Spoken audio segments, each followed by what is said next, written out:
तो आप सभी को मेरा नमस्कार, स्वागत करता हूँ फिर से आप लोग के आपके अपने चैनल ईएचएस गुरु। मैं हूँ आपका फ्रेंड एम विश्वकर्मा।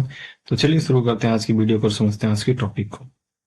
तो जो आज का हमारा टॉपिक है वो होने वाला है एक इलेक्ट्रिकल डिस्ट्रीब्यूशन बोर्ड की चेकलिस्ट कैसे फिल करें, उसकी क्या क्या रिक्वायरमेंट्स होती है। हम कहीं भी नए साइट पे नया डीबी बोर्ड इंस्टॉल करते हैं तो उसके लिए हमें क्या क्या रिक्वायरमेंट होती है, क्या क्या चीज़ों पर ध्यान देना पड़ता है, वो हम यहाँ पे देखेंगे और उसका एक चेकलिस्ट देखेंगे। तो फर्स्ट ऑफ ऑल इसका फर्स्ट पॉइंट है firm base with grounded and easily accessible panel. मतलब जो भी पैनल का लेग है, जो भी उसका लेग है वो प्रॉपरली ग्राउंडेड होना चाहिए और प्रॉपर एक्सेसिबल होना चाहिए। फिर उसके बाद dB board is properly anchored and provided with standard earthing. मतलब डीबी प्रॉपरली एंकर होना चाहिए और उसमें स्टैंडर्ड अर्थिंग प्रोवाइड होना चाहिए, डबल बॉडी अर्थिंग, वो भी सर्टिफाइड पिट के थ्रू। फिर अपना थर्ड पॉइंट किया जाता है the housing and connection of DB waterproof and provided of canopy sets. मतलब जो भी हमारे डीवी बोर्ड्स की जो भी अंदर की वायरिंग्स हैं, जो भी उसका टर्मिनेशन वगैरह है वो प्रॉपरली होना चाहिए और वो डीबी वाटर प्रूफ होना चाहिए, IPX67 सर्टिफाइड होना चाहिए और उसका प्रॉपरली रूटिंग होना चाहिए।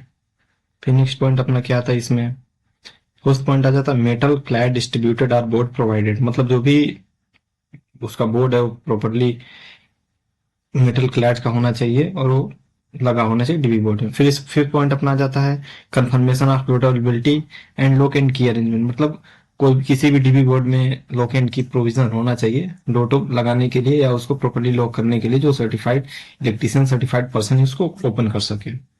फिर अपना सिक्स पॉइंट आ जाता है all connection taken through MCCB LCC RCB. मतलब जो भी कनेक्शन है हमारे इलेक्ट्रिकल के एलसीबी एमसीसीबी आरसीसीबी से होकर ही जाने चाहिए। फिर उसके बाद सेवंथ पॉइंट अपना आ जाता है identification of incoming cable and outgoing cable and properly terminated. मतलब जो भी हमारे इनकमिंग केबल है आउटगोइंग केबल है उसमें प्रॉपरली आइडेंटिफिकेशन मार्क लगा होना चाहिए और वो प्रॉपरली टर्मिनेटेड होने चाहिए। फिर उसके एट पॉइंट अपना आ जाता है provision of cable gland plug top of outgoing cable joint with proper insulated. मतलब जो भी हमारे टॉप प्लग हैं, जो भी हमारे आउटगोइंग केबल्स हैं, जो भी हमारे कनेक्शंस हैं वो प्रॉपरली इंसुलेटेड होने चाहिए और उसमें प्रॉपरली टॉप प्लग लगाना चाहिए। जो भी टॉप प्लग लगाना चाहिए वो इंडस्ट्रियल टॉप प्लग लगाना चाहिए, वो भी IP67 सर्टिफाइड होना चाहिए। फिर नेक्स्ट देखते हैं, नेक्स्ट अपना नाइन्थ पॉइंट है insulated rubber mat IS standard and operator standing location. मतलब जहाँ पे हमें डीबी बोर्ड का एक्सेस करने का रहता है वहां पे हमें रबर मैट प्रॉपर्ली प्रोवाइड करना चाहिए ताकि जो भी कोई इलेक्ट्रीशियन हो वो उस पर खड़ा हो सके और उसको ग्राउंड से प्रॉपर इंसुलेटेड हो सके। फिर टेंथ पॉइंट अपना आ जाता है colour coding to be followed RYB for all cables and wires. मतलब जो भी कलर कोडिंग हो प्रॉपरली अर्थिंग का, फेस का, न्यूट्रल का, वो प्रॉपरली फॉलो होना चाहिए और उसके अकॉर्डिंग ही उसका टर्मिनेशन कनेक्शन होने चाहिए। फिर अपना आ जाता है 11th number danger board skull and cross bone and other safety warning signages to be displace. Other safety signages में क्या जाएंगे, उसमें आ जाएगा उसका SLD diagram, shock treatment chart, फिर उसका अपना danger sign board, caution sign board, ये सब आ जाएंगे और इसमें सेफ्टी साइनेजेस में।